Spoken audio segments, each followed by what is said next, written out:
Саламатсыздарбы кесиптештер. Google формадан тест түзүүдө Google'ды басабыз. Бул жерден Google форму дегенди басып, анан открыть Google форму дейбиз. Бул жерден ачылгандан кийин новая форма деген жерге мисалы мен кыргыз тили деп жазам. Описанияга балким ошол бөлүктүн темасын, главаны жазып койсок болот.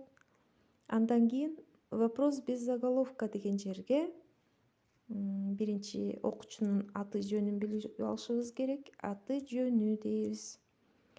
Анан один из списка деген жерди ачып, текст строка деп коебуз. Бул жерге окуучу аты жөнүн жазат. Обязательный вопрос дейбиз. Бул жерге сөзсүз жооп бериши керек.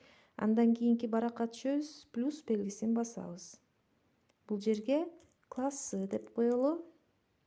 Бул жерден дагы текст строка дейбиз. Окуучу өзүнүн классын жазат. Бул дагы обязательный вопрос. Плюс белгисин басабыз. Эми сурообузду жазып баштайбыз. Мисалы, кыргыз тилинде канча жөндөмү бар деген суроону коюп коеюн. Бул жерден один из списка деген жерди бассак, бир эле жоопту белгилей турган болсо, анда ушуну басабыз. Эгер ушул жерден 2-3 жообу туура болсо, анда несколько из списка дегенди басып койсок болот. Эми варианттарыбызды жазалы. 3, 4, 5, 6.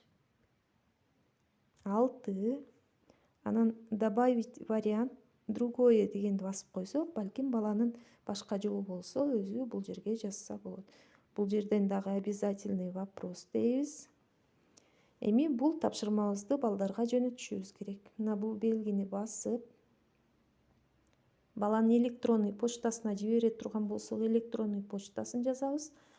Ал эми группага кетире турган болсок, мына бул белгини басып туруп, короткий URL дегенди басып, копировать кылып, анан WhatsApp'ка же Telegram'га бул ссылканы вставить деп коюп, анан балдарга жөнөтсөк, тапшырманы балдар аткарышат. Анан биз жообун көрүш үчүн бул жерге кайра артка келип, ответы деген жерди бассак, бул жерде балдардын аткарган иштери чыгып көрүнө баштайт. Ушул жерден биз балдардын иштерин көрсөк болот.